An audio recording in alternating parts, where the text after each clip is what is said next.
नमस्कार मित्रों, एक बार पुनः मेरे चैनल में आप लोगों की शुभकामनाओं के साथ स्वागत है। आज हम लोग पढ़ेंगे आद्य ऐतिहासिक काल में हड़प्पा सभ्यता।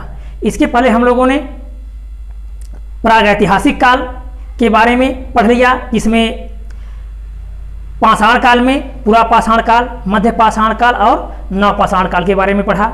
अब हम पढ़ेंगे आद्य ऐतिहासिक काल। तो आद्य ऐतिहासिक काल का तात्पर्य होता है इतिहास का ऐसा समय जिसमें लिखित साक्ष्य तो उपलब्ध हैं लेकिन उसे पढ़ा नहीं जा सका, तो उसे कहा जाता है आद्य ऐतिहासिक काल। अब आप समझ गए होंगे कि आद्य ऐतिहासिक काल क्या है। साक्ष्य लिखे तो गए, मिले भी, लेकिन उसे पढ़ा नहीं जा सका, तो उसे कहा गया आद्य ऐतिहासिक काल। अब इसमें हम पढ़ेंगे हड़प्पा सभ्यता। तो हड़प्पा सभ्यता की खोज सबसे पहले हुई, इसलिए सबसे पहले उसको हड़प्पा सभ्यता नाम दिया गया। और उसके पश्चात यह सभ्यता सिंधु नदी के तट पर विकसित हुई, इसलिए सिंधु घाटी सभ्यता नाम दिया गया। पुनः जो सिंधु नदी है यह जम्मू कश्मीर से होते हुए पाकिस्तान में प्रवेश करती है और अरब सागर में प्रवेश करती है, और गंगा नदी जो उत्तराखंड से बहते हुए बांग्लादेश में प्रवेश करती है। इन दोनों के बीच में पहले कभी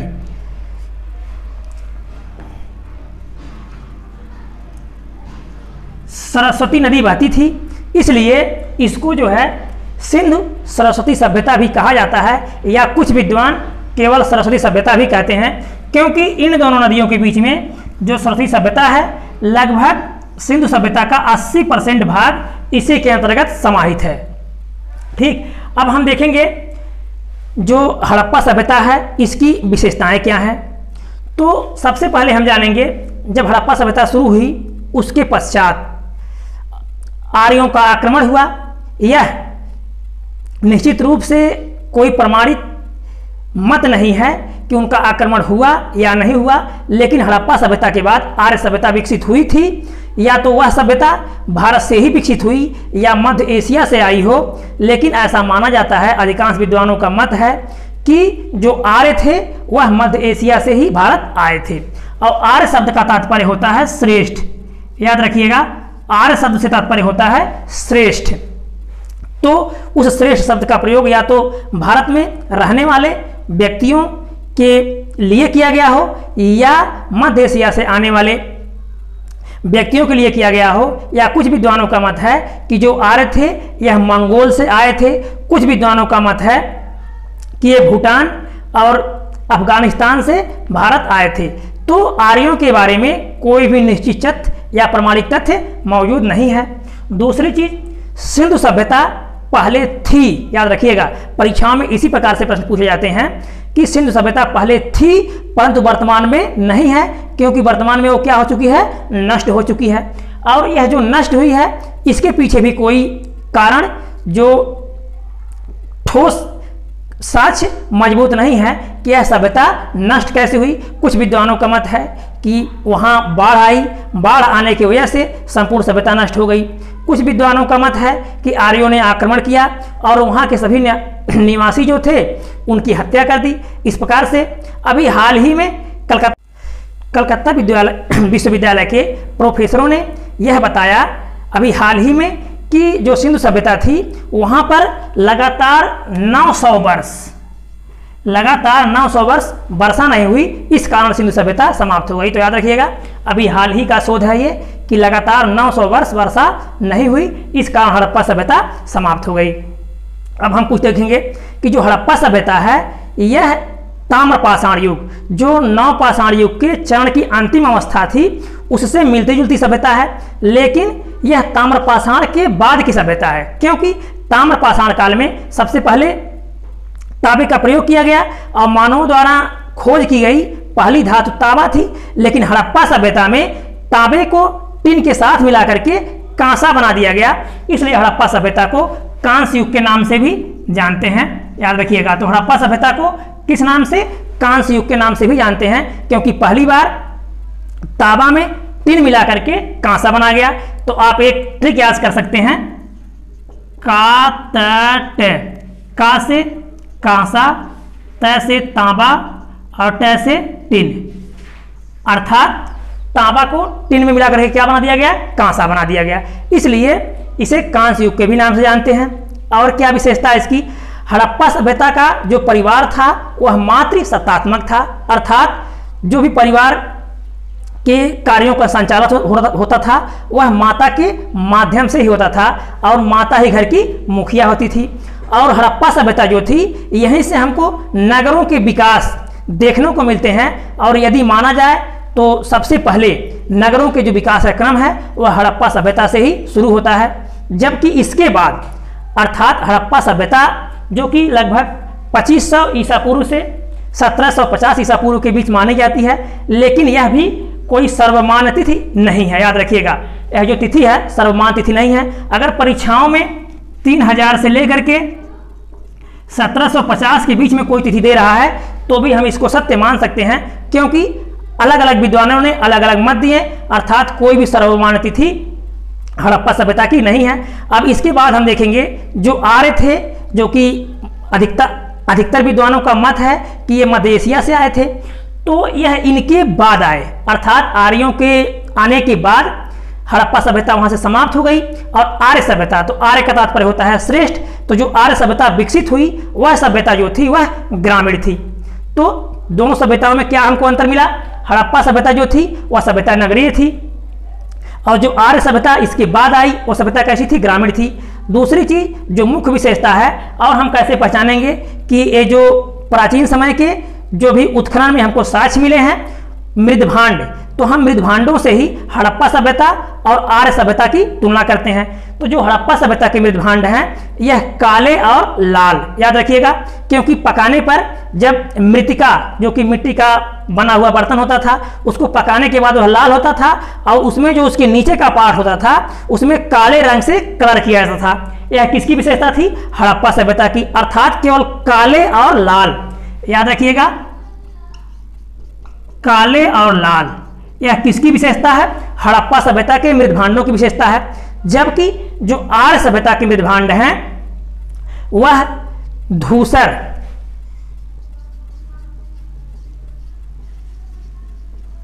चित्रित और धूसर, अर्थात उस पर चित्रकारी किया गया है और धूसर मृदभांड हैं, यह आर्य सभ्यता के हैं। इस प्रकार से हम तुलना कर सकते हैं दोनों की सभ्यताओं के मृदभांडों में। फिर हम देखेंगे इसी बीच में वैदिक सभ्यता आई, वह भी ग्रामीण सभ्यता थी। तो हम आज मुख्य रूप से हड़प्पा सभ्यता के बारे में ही विस्तृत रूप से चर्चा करेंगे। अब हम देखेंगे हड़प्पा सभ्यता का विस्तार कहां से कहां तक था।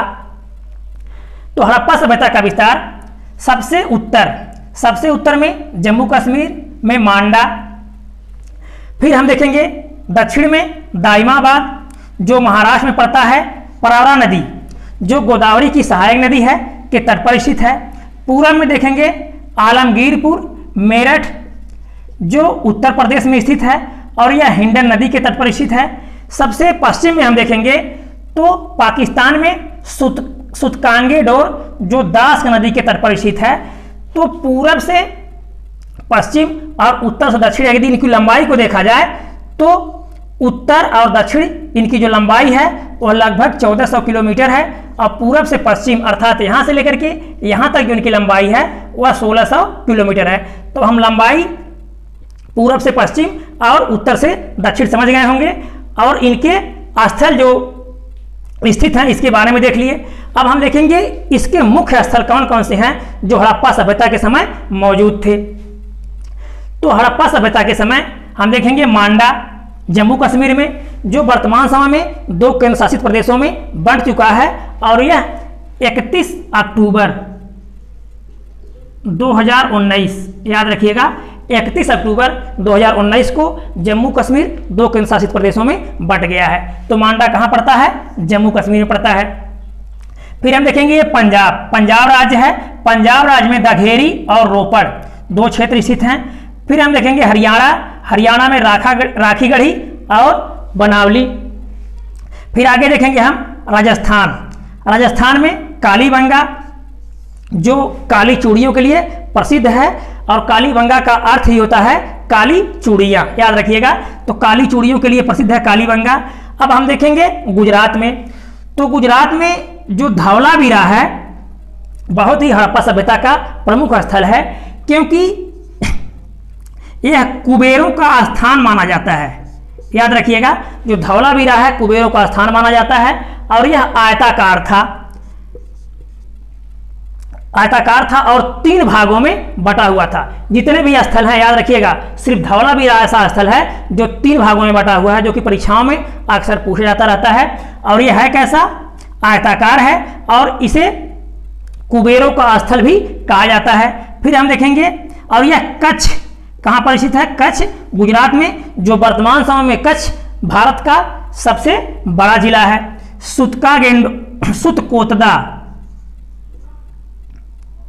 सुतकोतदा ये भी गुजरात में है। फिर लोथल, रंगपुर, ये गुजरात के क्षेत्र हैं। अब हम देखेंगे जो पाकिस्तान प्रांत में पड़ते हैं, तो हड़प्पा जो रावी नदी के बाएं तट पर स्थित है। फिर हम देखेंगे कोटदीजी, चनहोदड़ो, और यहां देखेंगे सुतकागेंडोर और मोहनजोदड़ो, जो सिंधु नदी के दाहिने तट पर, अर्थात सिंधु नदी इधर से आ रही है तो यह उस साइड में स्थित है, तो क्या माना जाएगा? ये दाहिने तट पर। और मेहरगढ़ तो आप जानते हैं, ये पाषाण काल का ही बहुत ही प्रसिद्ध स्थल है, क्योंकि ये ऐसा स्थल है या ऐसे स्थान का साक्ष्य है जहां से सबसे पहले कृषि और पशुपालन के साक्ष्य मिले हैं। यह भी बलूचिस्तान प्रांत, जो पाकिस्तान में पड़ता है, बलूचिस्तान प्रांत में स्थित है। अब हम देखेंगे हड़प्पा के जो स्थल थे, यहाँ से किस किस की खोज हुई है और उनकी कुछ विशेषताओं के बारे में। अब हम देखेंगे हड़प्पा सभ्यता के स्थल वो कहाँ स्थित हैं और किस नदी के तट पर स्थित हैं। एक चीज़ हम आपको और बताना चाहेंगे कि भारत में सबसे पहले जो पुरातत्व सर्वेक्षण विभाग है,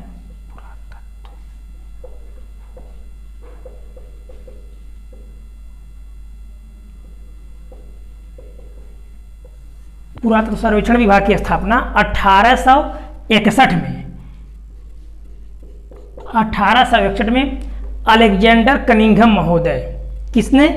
अलेक्जेंडर कनिंघम महोदय ने किया। किसके सहयोग से? उस समय भारत का वायसराय केनिन था। तो इस प्रकार से हम अलेक्जेंडर कनिंघम महोदय को पुरातत्व सर्वेक्षण विभाग का जन्मदाता कह सकते हैं। और ये जो पुरातत्व सर्वेक्षण विभाग है, यह भारत में संस्कृति मंत्रालय के अधीन कार्य करता है। याद रखिएगा, बहुत परीक्षाओं में बार बार इसे पूछा गया है और आगे भी प्रश्न पूछा जाता रहेगा कि पुरातत्व सर्वेक्षण विभाग किसके अधीन कार्य करता है, तो संस्कृति मंत्रालय के अधीन कार्य करता है। और इसके जो पितामह या संस्थापक हैं वो अलेक्जेंडर कनिंघम महोदय को माना जाता है।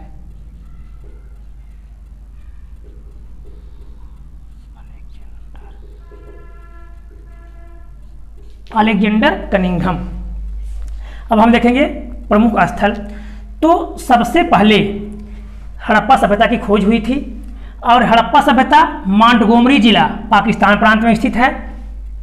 और इसके खोज का श्रेय दयाराम साहनी और व्हीलर तथा माधव स्वरूप वत्स, लेकिन इसमें दयाराम साहनी मुख्य रूप से सबसे मुख्य थे। आगे देखेंगे इसकी खोज कब हुई? 1921 में।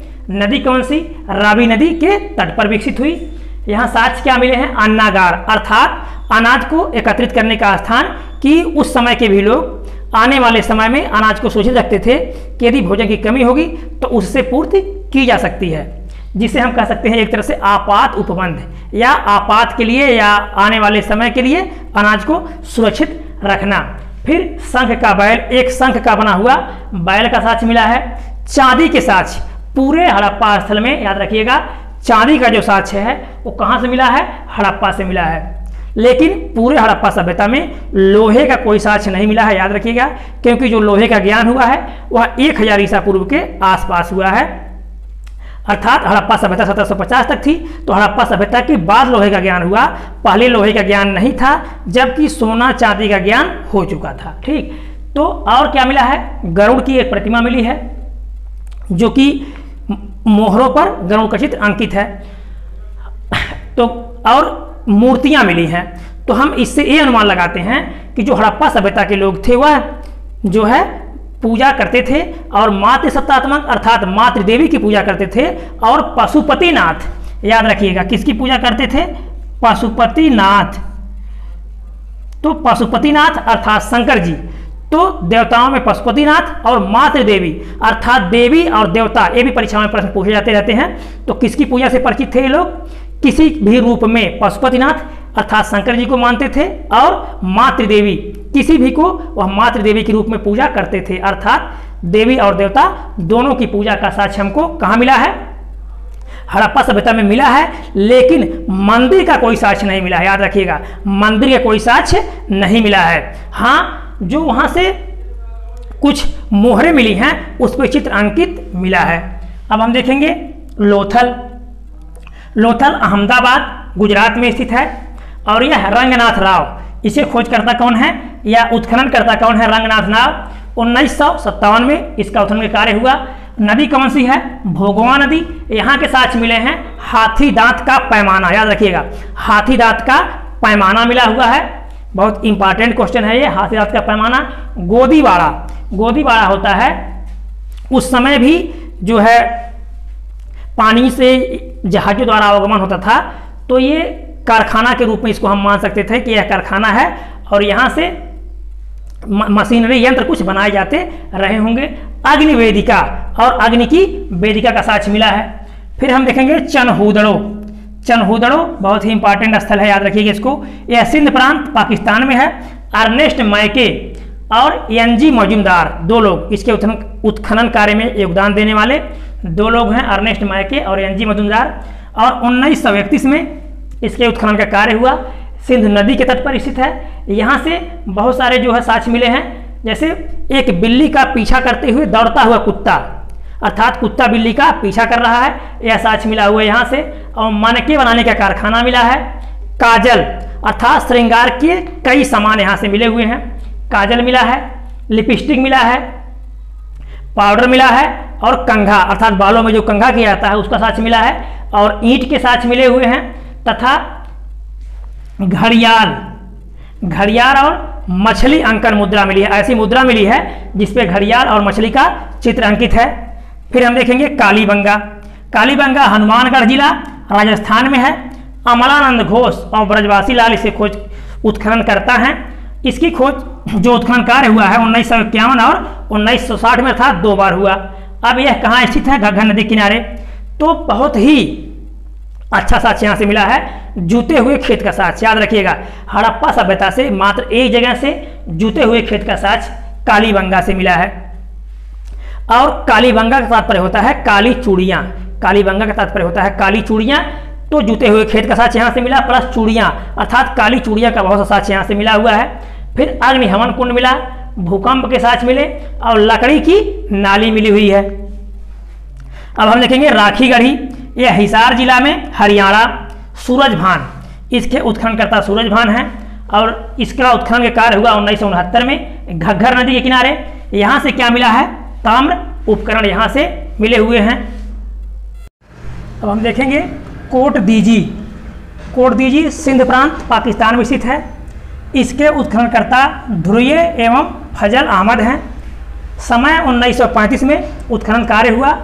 सिंध नदी के तट पर स्थित है। यहाँ से साक्ष्य मिले हैं कच्चे मकान, जो ईंट के कच्चे मकान, अर्थात वह जो ईंट था वह कच्चा था, न कि मिट्टी में पकाया हुआ। तो कच्चे ईंट के मकान मिले हैं, चूल्हा मिला है। यह एकमात्र ऐसा स्थल है हड़प्पा सभ्यता का जो किलेबंद नहीं था।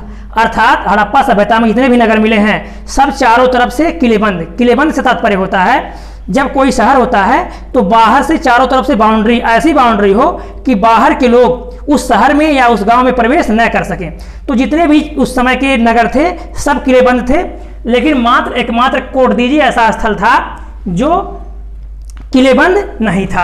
अब हम देखेंगे बनावली। ये हरियाणा में है, हिसार क्षेत्र में। इसके उत्खनन करता है आर.एस. बिष्ट। 1973 में उत्खनन कार्य हुआ। सिंधु नदी के तट पर स्थित है। यहाँ से एक मिट्टी का हल खिलौने का, अर्थात जो खिलौना है खिलौने के रूप में है, न कि बहुत बड़े हल के रूप में है, तो मिट्टी का हल मिला है। और सड़क पर चलती हुई बैलगाड़ी के पहिए का साक्ष्य मिला है। अब देखेंगे रोपड़। रूपनगर पंजाब में है। यज्ञदत्त शर्मा उत्खनन करता है। 1955 में इसके उत्खनन का कार्य हुआ। सतलज नदी के तट पर है। यहाँ से तांबा की कुल्हाड़ी का साक्ष्य मिला है। और मानव के साथ कुत्ते दफनाए जाने का साक्ष्य मिला है रोपण से। रंगपुर से देखेंगे अहमदाबाद गुजरात में एस.आर. राव इसके उत्खनन करता है। 1954 में उत्खनन का कार्य हुआ। भादर नदी के तट पर स्थित है। यहाँ से साक्ष्य मिले हैं ज्वार, बाजरा और धान की भूसी का साक्ष्य मिला है।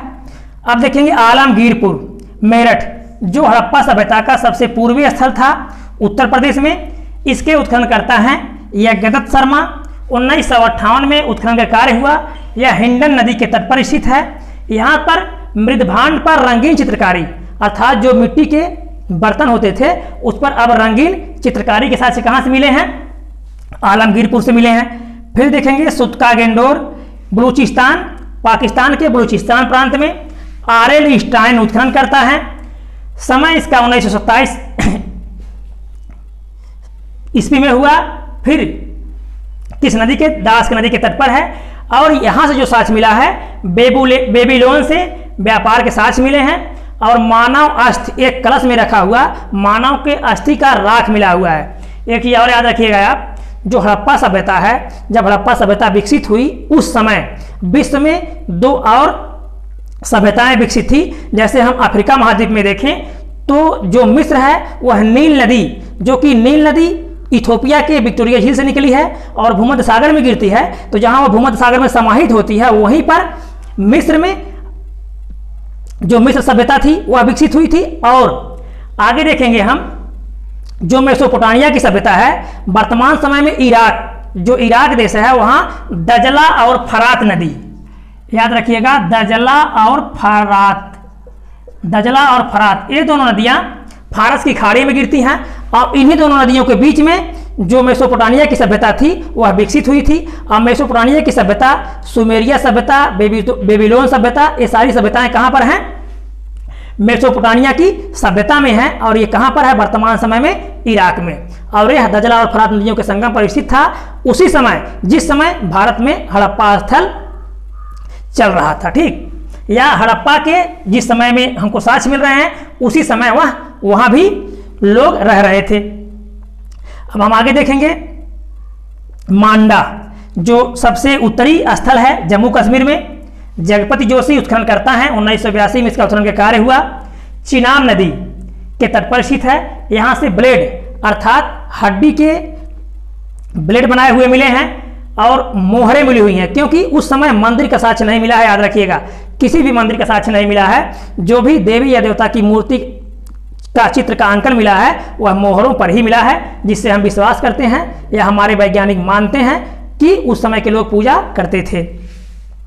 आगे देखेंगे सुरकोतदा, यह कच्छ में स्थित है जो गुजरात राज्य में है। जगपति जोशी उत्खनन करता है। इसके समय 1964 में सरस्वती नदी के तट पर स्थित है। यहाँ घोड़े के अस्थि पंजर, तराजू का पलड़ा, याद रखिएगा तराजू का पलड़ा एकमात्र यहीं से मिला हुआ है सुरकोतदा से। और कलश समाधान अर्थात कलश में, बहुत बड़े कलश में मानवों के दफनाए जाने का साक्ष्य मिला है। एक याद रखिएगा, इसके पहले जो हम ताम्रपाषाण काल पढ़े हैं उसमें जो मानवों के दफनाने का साक्ष्य मिला है, तो दक्षिण भारत में जो दक्षिण भारत के साक्ष्य हैं वहाँ उनको महापाषाण, जिसे मेगोलिथ कहते हैं, तो महापाषाण अर्थात पत्थरों में करके दफनाते थे ताम्रपाषाण काल में। लेकिन हम यहाँ देखेंगे हड़प्पा सभ्यता में, तो यहाँ कलश में रख करके दफनाए जाने का साक्ष्य मिला हुआ है सुरकोतदा से। अब हम देखेंगे धौलावीरा। धौलावीरा कच्छ R.S. बिष्ट उत्खनन करता है 1960 सिंधु नदी। धौलावीरा के बारे में याद रखिएगा, यहाँ जल प्रबंधन की व्यवस्था बहुत ही सुंदर थी। अर्थात धौलावीरा के जो लोग थे वह बांध बना करके जल को रोकते थे। जब वर्षा के दिनों में वर्षा का पानी बह जाता तो ये लोग की जो व्यवस्था थी जल प्रबंधन की, ये बहुत ही अच्छी थी। और यहाँ से जल कुंड मिले हुए हैं। और हम आगे देखेंगे बड़े आकार का 10 चिन्हों वाला, बड़े आकार का 10 चिन्हों वाला एक शिलालेख मिला हुआ है। याद रखिएगा इसको, कहाँ से? धौलावीरा से। अब कुछ और इंपॉर्टेंट चीजें हैं, कुछ जीव जंतु के साथ मिले हैं, उसके बारे में हम देखेंगे। हाँ, अब हम देखेंगे अस्थि का साक्ष्य। जो अस्थि है या जो अस्थि के रूप में साक्ष्य मिला है वह घोड़ा और गाय का मिला है। ठीक, लेकिन चित्रकारी के रूप में घोड़ा और गाय का कोई साक्ष्य नहीं मिला है। याद रखिएगा, बहुत ही अच्छा कोई प्रश्न है कि चित्रकारी के रूप में घोड़ा और गाय का कोई साक्ष्य नहीं मिला है। चित्रकारी जो कि मोहरों पर बनाया जाता था तो कोई साक्ष्य नहीं मिला है, लेकिन अस्त के रूप में इनका साक्ष्य मिला है, जबकि अस्त के रूप में शेर का साक्ष्य नहीं मिला है। ठीक, और देखेंगे चित्रकारी में घोड़ा और गाय का साक्ष्य नहीं मिला है, लेकिन अस्त के रूप में इनका साक्ष्य मिला है। अंतिम रूप में आपको हम बता दें, जो हड़प्पा सभ्यता थी यह नगरीकृत सभ्यता थी और यहाँ की जो सड़कें थी वह 90 अंश के कोण पर काटती थी। याद रखिएगा, सड़कें जब मुड़ती थी तो 90 अंश के कोण पर काटती थी और जो दरवाजे खिड़कियां थी वो घर के पीछे की ओर खुलते थे। याद रखिएगा, हड़प्पा सभ्यता में जो घर के दरवाजे थे वह पीछे की ओर खुलते थे। ठीक, तो ये हो गया आपका पूरा हड़प्पा सभ्यता। हमको विश्वास है कि आपको पूरा समझ में अच्छे से आया होगा। यदि वीडियो अच्छा लगा होगा तो लाइक कीजिएगा, सब्सक्राइब कीजिएगा, दोस्तों को शेयर कीजिएगा। धन्यवाद।